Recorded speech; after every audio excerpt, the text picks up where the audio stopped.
नाज़रीन ॿिए पासे अव्हांखे ॿुधाईंदा हलूं रोहड़ी क़ौमी शाहराह ते वैन कल्टी थी वई आहे, जंहिंजे नतीजे में 3 औरतुनि समेत 10 ॼणा ज़ख़्मी थी पिया आहिनि।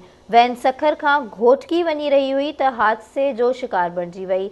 नाज़रीन अहम ख़बर बाबति तव्हांखे अपडेट कंदासीं। रोहड़ी क़ौमी शाहराह ते वैन कल्टी थी वई आहे, 3 औरतुनि समेत 10 ॼणा ज़ख़्मी थी पिया आहिनि।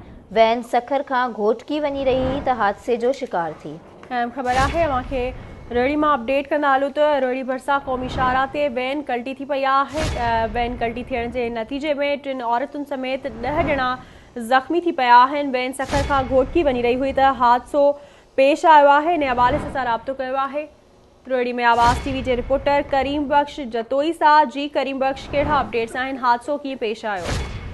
जी मां तव्हांखे ॿुधाईंदो वञा त सखर खां खानपुर वेंदड़ मुसाफ़िर वैन प्याला होटल भरिसां ब्रेक फेल थियण सबबु गलती थी पई। जंहिं सबबु हादसे सबबु 3 औरतूं ऐं मर्द ऐं ॿार 10 खां वधीक मुसाफ़िर ज़ख़्मी थी पिया। ज़ख़्मियुनि खे मुख़्तलिफ़ अस्पतालनि में मुंतक़िल कयो आहे। मां तव्हांखे इहो ॿुधाईंदो वञा त ज़ख़्मियुनि में घणी तादाद मर्दनि जी हुई, जंहिंखे ईदी जी एम्बुलेंस ज़रिए मुख़्तलिफ़ अस्पतालनि में पहुचायो। पर हादसो पुलिस मूजिबि हादसो ड्राइवर जी ब्रेक फेल थियण सबबु हादसो पेश आयो आहे। पर ज़ख़्मियुनि खे फौरी तौर इलाज ख़ातिर मुख़्तलिफ़ अस्पतालनि में पहुचायो। ज़ख़्मी जेके हुआ नॉर्मल हुआ, जंहिं सबबु उहे पंहिंजी मंज़िल तरफ़ रवंदा आहिनि। जी वॾी महिरबानी अपडेट करण लाइ।